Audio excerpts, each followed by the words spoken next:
બધાને મારા જય શ્રી કૃષ્ણ. માત્ર આનંદ જ આનંદ. મિત્રો, એક વખત સારા વિચારો ધરાવતા સજ્જનો સાથે હળવી ગોષ્ઠી ચાલી રહી હતી અને એ દરમિયાન ખુશી, ગમ, ગમો, અણગમો એવા વિષયો પર ચર્ચા ચાલતી હતી. એમાં ચર્ચા એ વિષય પર આવી કે ઘણી વખત આપણે કોઈ કામ ખૂબ દિલ લગાવીને આરંભ કરીએ અને ખૂબ જ ખંતથી એ કાર્યની પાછળ મહેનત પણ કરીએ, પરંતુ જ્યારે એ કાર્યમાં આપણને નિષ્ફળતા મળે ત્યારે ખૂબ દુઃખ થાય છે અને નિરાશા વ્યાપી જાય છે. આવું દરેકના જીવનમાં ઓલમોસ્ટ થાય જ છે. અને ત્યારે સારા વિચારો ધરાવતા મિત્રએ આ વાત પર પોતાનો વિચાર રજૂ કર્યો જે મને ખૂબ સ્પર્શી ગયું. અને સારા વિચારો ધરાવતા લોકોનો સંગ કરવાના ફાયદાને પણ થોડું જ્ઞાન થયું.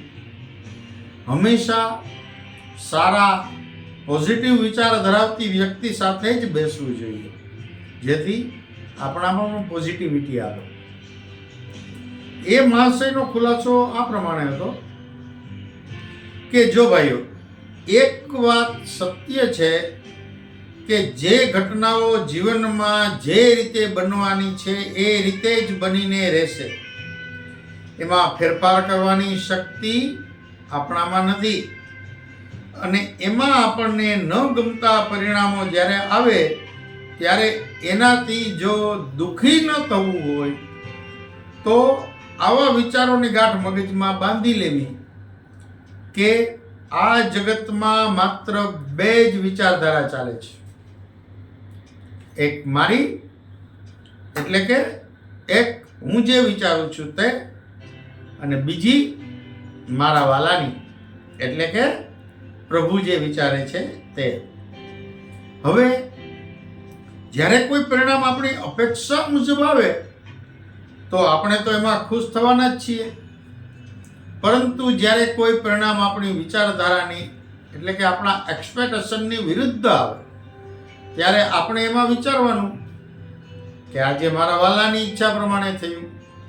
અને જો પ્રભુ તમને હકીકતમાં જ વાલા હશે ને તો એમને ગમે ને એ તમને ગમશે જ ગમશે.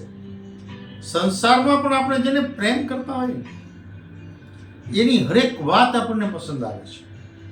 પછી એ જરૂરી નથી કે એ સારી જ હોય, છતાંય આપણે એને ગમાડી લઈએ છીએ, કારણ કે આપણા પ્રિય પાત્રનું એ પ્રિય છે. એટલે તો હકીકતમાં પ્રભુ પ્રત્યે, આપણા આરાધ્ય પ્રત્યે જો આપણને પ્રેમ હશે ને તો એના રાજીપામાં ક્યારેય અણગમો નહીં આવે. પછી કદાચ ને ભલે ને એ આપણા વિચારધારાને વિરુદ્ધ હોય. સુખી થવા માટે, હર પલ આનંદ લૂંટવા માટે, કોઈ પણ પરિસ્થિતિમાં દુઃખથી દૂર રહેવા માટે રામબાણ ઇલાજનું નામ છે વાલાના પ્રેમમાં વિશ્વાસ અને વાલામાં વિશ્વાસપૂર્વકનો પ્રેમ. એટલે જ તો કોઈએ યોગ્ય જ કહ્યું છે, ગુજારે જૈસી રે તારે જગતનો નાથ તે સહેજે ગણ્યું જે પ્યારું પ્યારાએ અતિ પ્યારું ગણી લેજે.